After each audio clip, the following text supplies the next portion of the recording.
Welcome to This Explainer. Today we're unpacking something absolutely wild. We're going to dive into a deeply intense, emotional stream of consciousness transcript from a fan who is just utterly obsessed with an actress named Janvi. Sourced from a video monologue literally titled The Love Script, we're looking at this as a pretty fascinating case study in parasocial relationships. You know, it's a raw, totally unfiltered look at how a simple celebrity crush can just morph into this massive, reality-altering infatuation. So we're going to map out exactly how this psychological shift happens, step by step. Let's jump right in with this powerful, repetitive quote. Janvi, Janvi, Janvi. The source transcript is literally flooded with her name. It's repeated over and over again, almost like a mantra. And this immediately plunges us right into the overwhelming, fixated mindset of the speaker from the very first second. I mean, he isn't just a fan casually bringing up an actress he likes. He is completely consumed by the sheer sound of her name. It really sets the tone for everything we're about to explore today. Section 1. The beginning of one-sided love. The spark. So where does an obsession like this actually start?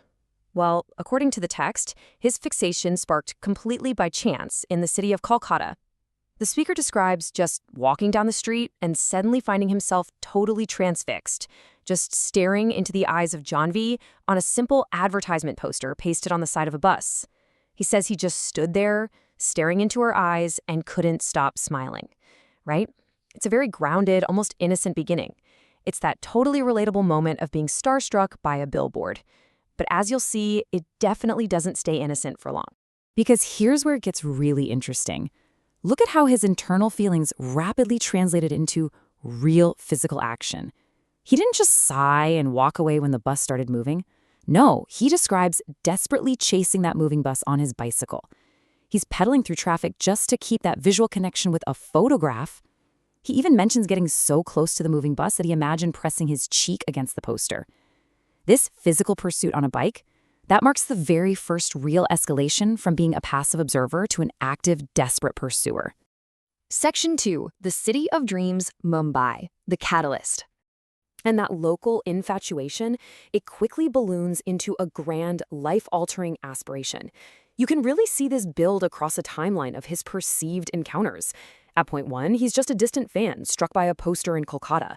Point 2, we have the frantic physical chase on his cycle. And then there's this massive leap to point 3. He claims to have moved to Mumbai specifically to become an actor for her.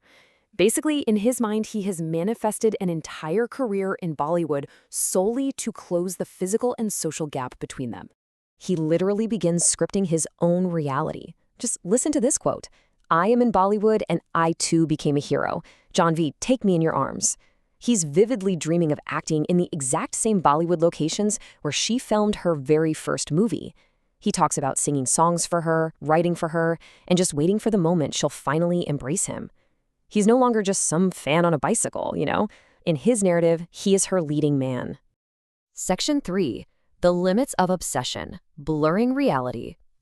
Okay, this is where things take a massive, sharp turn, and the lines between his inner fantasy world and actual reality completely blur. In his monologue, he envisions this scenario where a new constitutional bill is passed and literally everything in the universe is renamed Janvi. I'm not kidding. He claims that every passing car, every house, every shop, every traffic cop, an army Jawan is now named Janvi. He even extends this to the planets. He says he's heard heaven itself has been renamed after her. The external world just ceases to exist independently. The whole shebang is entirely painted with her identity. But while he's expanding this obsession to a literal cosmic scale, his focus is simultaneously zooming way, way into the micro level. He meticulously breaks down the phonetic spelling of her name in Hindi. The ja sound, the na, the va, the e. He sounds it out like a little kid learning to read.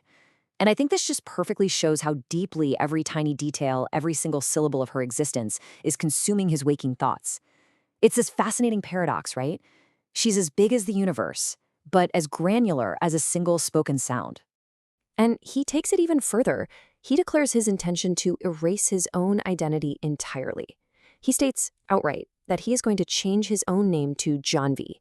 Then he adds that the names of all office workers and even government ministers will be changed to Janvi too. Think about the psychology here for a second. By literally naming himself after her, he's completely dissolving the boundary between himself and his idol. Section 4. Reality versus film world, the climax. Let's pause and contrast the objective truth of his situation with this grand cinematic narrative he's cooked up.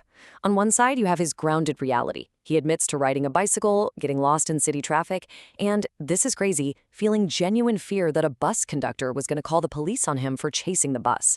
But on the other side, you have his grand fantasy where he claims to be the world's biggest actor, an artist capable of rewriting a nation's constitution for love, just waiting to hold her in his arms. The cognitive dissonance here is just staggering. And there's this one particularly fascinating twist from the text. He claims that while acting on a film set in Mumbai, he completely forgot his official script. Instead, he looked into his co-star's eyes and delivered his own deeply personal dialogue, words meant only for Janhvi. And the most incredible part? He claims the director loved it so much that they kept his unscripted, obsessive declaration of love in the actual film. He is literally rewriting the script of his life, and in his mind, the whole world is applauding him for it. Section 5. The Heart's Final Call. The Reality Check. So after all these grandiose, universe-altering claims, we arrive at a final, desperate plea that suddenly anchors his sprawling fantasy right back down to basic human longing.